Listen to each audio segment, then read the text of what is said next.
नमस्कार दोस्तों। जरा सोचिए, अगर किसी अपने के जाने के कई साल बाद उसकी एक ऐसी निशानी मिल जाए जो आपकी पूरी जिंदगी बदल दे, तो कैसा लगेगा। आज की कहानी एक ऐसी ही पुरानी अलमारी, एक अधूरे पत्र और एक बेटे के पश्चाताप की है, जिसे सुनकर शायद आपकी आंखें भी नम हो जाए। शहर के एक पुराने मोहल्ले में रहने वाला आरव एक सफल व्यवसायी था। आलीशान घर, बड़ी गाड़ी, नाम और सम्मान, उसके पास किसी चीज की कमी नहीं थी।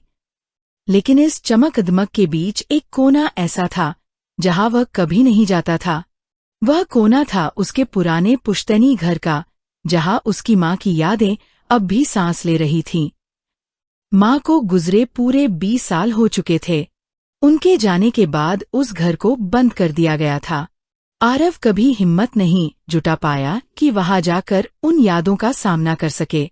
एक दिन नगर निगम से सूचना आई कि पुराने मकान की मरम्मत करानी होगी, वरना उसे असुरक्षित घोषित कर दिया जाएगा। मजबूरी में आरव अपने गांव पहुंचा।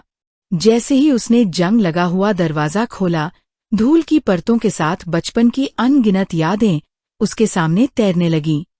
वही आंगन जहां वह खेला करता था, वही तुलसी का चौरा और वही कमरा जिसमें उसकी माँ रहती थी।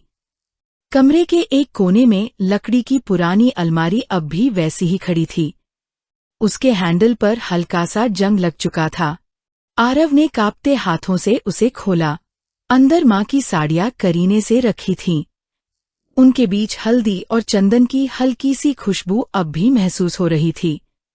वह खुशबू जैसे वर्षों बाद भी कह रही हो, मैं यही हूँ बेटा। आरव ने एक एक साड़ी को हाथ लगाया।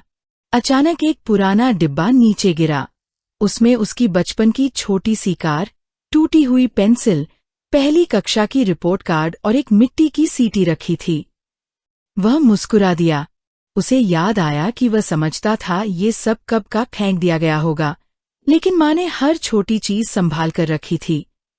तभी उसे अलमारी के नीचे एक लकड़ी का छोटा सा खांचा दिखाई दिया।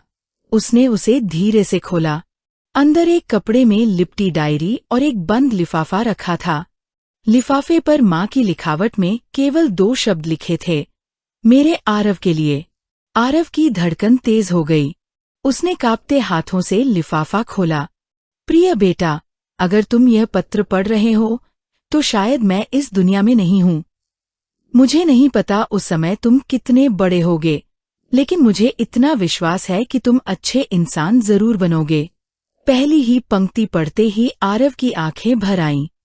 पत्र आगे लिखा था, बेटा, जब तुम छोटे थे तब तुम अक्सर पूछते थे कि मैं तुम्हारी हर छोटी चीज क्यों संभाल कर रखती हूँ। मैं मुस्कुरा देती थी। सच ये है कि ये चीजें मुझे तुम्हारे बचपन की याद दिलाती थीं।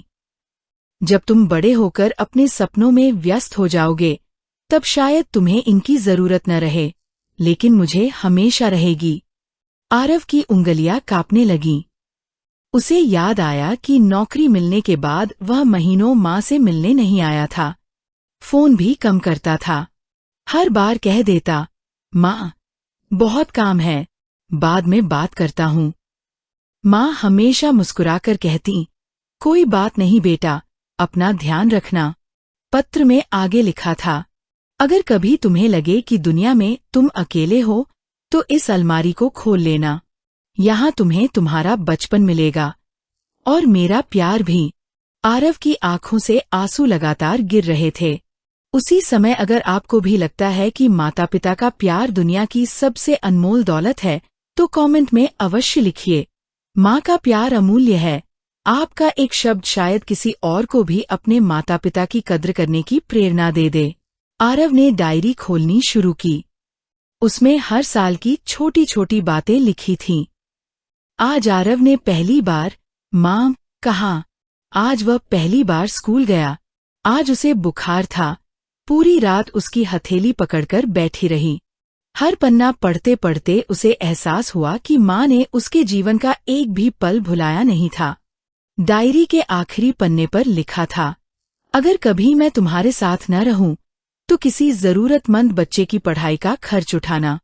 वही मेरे लिए सबसे बड़ा उपहार होगा। आरव ने डायरी बंद कर दी। बाहर सूरज ढलने लगा था।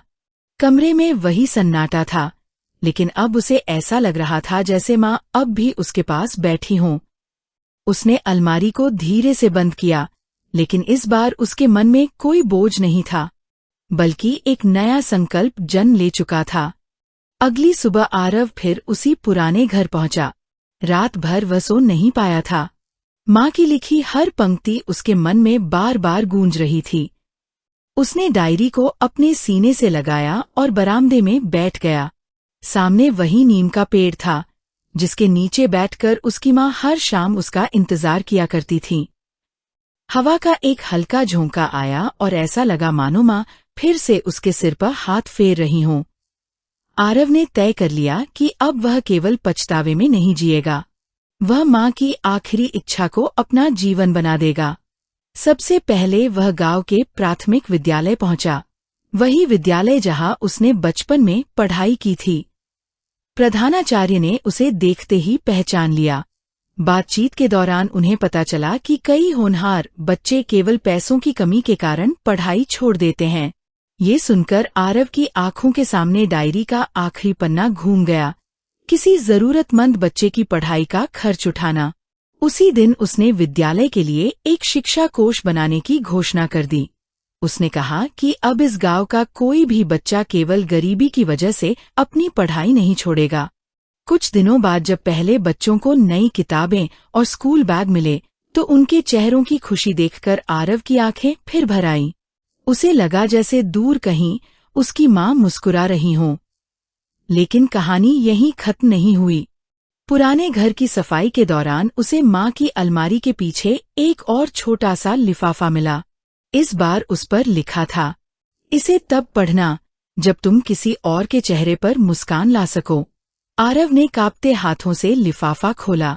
उसमें केवल कुछ पंक्तियां थीं। बेटा, अगर तुम यह पत्र पढ़ रहे हो, तो इसका मतलब है कि तुमने केवल मुझे याद नहीं किया, बल्कि मेरे संस्कारों को भी जीवित रखा। याद रखना, इंसान की पहचान उसकी कमाई से नहीं, बल्कि उससे होती है कि उसकी वजह से कितने लोगों की आंखों में खुशी आई। जिस दिन किसी अनजान व्यक्ति की दुआ तुम्हें मिलेगी, समझ लेना कि मैं वही हूँ। इस बार आरव अपने आंसू नहीं रोक पाया। उसने आसमान की ओर देखा और धीरे से कहा, माँ, मैंने आपको बहुत देर से समझा, लेकिन अब आपकी सीख कभी नहीं भूलूंगा। समय बीतता गया। गांव बदलने लगा।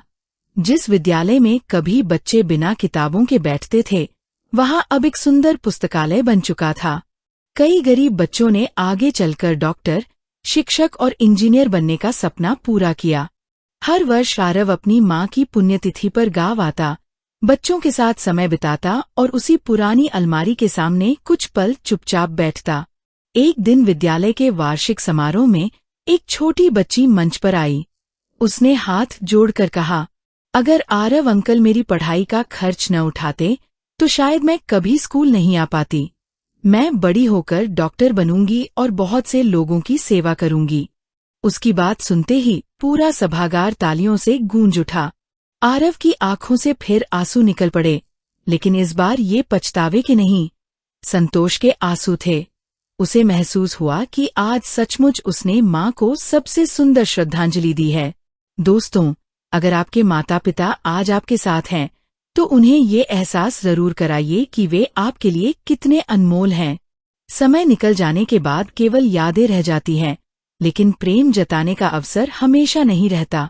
सीख: माता पिता हमें धन से नहीं, अपने प्रेम, त्याग और संस्कारों से समृद्ध बनाते हैं। उनकी सबसे छोटी सीख भी जीवन की सबसे बड़ी पूंजी बन सकती है। अगर ये कहानी आपके दिल को छू गई हो, तो इसे लाइक करें, अपने परिवार और दोस्तों के साथ शेयर करें, और ऐसी ही भावनात्मक एवं प्रेरणादायक कहानियों के लिए हमारे पेज को फॉलो करना न भूलें।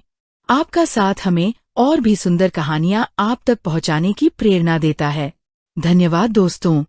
ईश्वर आपके माता पिता को स्वस्थ, सुखी और दीर्घायु रखें। यदि वे आपके साथ हैं, तो उनका सम्मान कीजिए, और यदि वे केवल आपकी यादों में हैं, तो उनके संस्कारों को अपने जीवन में जीवित रखिए। फिर मिलेंगे एक नई प्रेरणादायक कहानी के साथ। नमस्कार।